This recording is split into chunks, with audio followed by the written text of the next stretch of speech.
मी त्यांना सांगितलं की कायदा आणि सुव्यवस्थेचा प्रश्न निर्माण होईल. नाही नाही नाही नाही नाही, अभी कुछ तो करो, कुछ तो करो.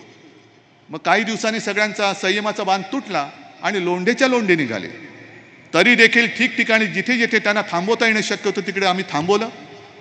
जवळपास 7 ते 8 लोकांना, परप्रांतीय जे मजूर आहेत त्यांना जिथे जिथे थांबले तिथे त्यांच्या छावण्या उभ्या केल्या. त्यांना दिवसातनं 2 ते 3 वेळा आपण जेवण देत होतो, औषध पाणी देत होतो. पण मोदी सरकारने आपल्याला ट्रेन दिली नव्हती, अजिबात दिली नव्हती.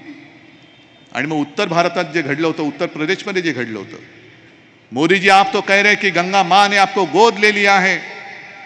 जब गंगा माँ में लाशें बह रही थी तो गंगा माँ के आंसू पूछने के लिए आप क्यों नहीं गए थे? महाराष्ट्रामध्ये एका सुद्धा मृतदेहाची विटंबना आपण होऊ दिली नव्हती. सगळं प्रशासन आणि तुम्ही सगळ्यांनी जी साथ दिली, सहकार्य केलं, त्याच्यामुळे महाराष्ट्र वाचला. आणि तुम्ही आमच्यावरती आरोप करता कोरोना काळामध्ये घोटाळा झाला, खिचडीचा घोटाळा. मग तुमचेच कर्नाटकामधले ते बसवगौडा, यत्नाळ, चेन्नीतला जी आपको मालूम होगा, आपके अगल बगल कर्नाटका में है, भाजपचेच आमदार, त्यांनी जाहीर आरोप केला. कारण त्यांना काहीतरी विचारणा केली तर त्यांनी सरळ ठणकावून सांगितलं, मोदी आणि शहाना, तुम्ही मला नोटीस पाठवाच, मी तुमची सगळी कुलंगडी बाहेर काढतो. कसा कोरोना काळामध्ये तुम्ही 40,000 कोटीपेक्षा जास्त घोटाळा केलेला आहे रुपयांचा, हा मी बाहेर काढतो. आणि पुढे ते म्हणाले की तेव्हा भाजपचं सरकार होतं, पण तरी देखील भ्रष्टाचारी तो भ्रष्टाचारीच आहे. आज तुम्ही जे आमच्यामध्ये लढाया लावतायत, मारामाऱ्या लावतायत, शिवसेना प्रमुखांची घराणेशाही तुम्हाला रुचत नाही, गद्दारांची घराणेशाही तुम्हाला चालते. काल कल्याणमध्ये गेलो होतो, तिकडे गद्दार त्यांचा मुख्यमंत्री आणि त्याचं कार्ट, त्याला तुम्ही उमेदवारी दिली.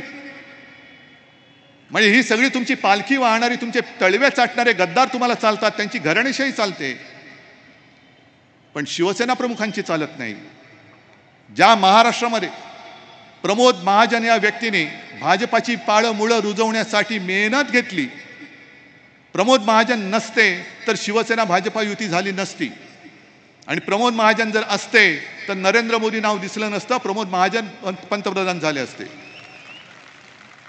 पण गद्दारांच्या मुलांना तुम्ही उमेदवारी देता आणि ज्यांनी तुमच्या पक्षासाठी खस्ता खाल्ल्या त्या प्रमोद महाजनच्या मुलीला, पूनम महाजनला तुम्ही तिकीट नाकारता.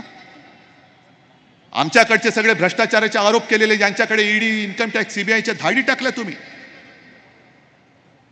त्यांना उमेदवारी दिल्या.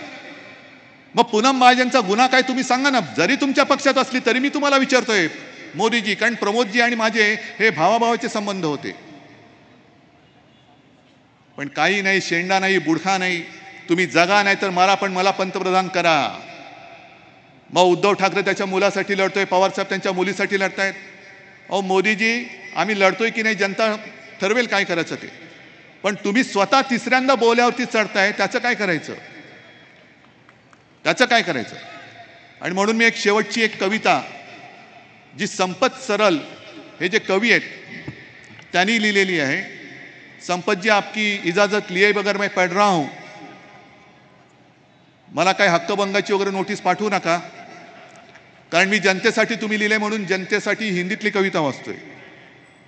त्यांनी काय सांगितलं की एक राजा होता, राजा ने सुशासन के लिए तमाशाई शैली अपनाई, प्रजा ने साफ पानी के लिए आवाज उठाई, राजा ने बहती नदी पर हवाई जहाज तैरा दिया, खाली हाथों ने काम मांगा, राजा अपने हाथ पीछे बांध रस्सी से लटकी जिलेबियां खाने को उछलने लगा,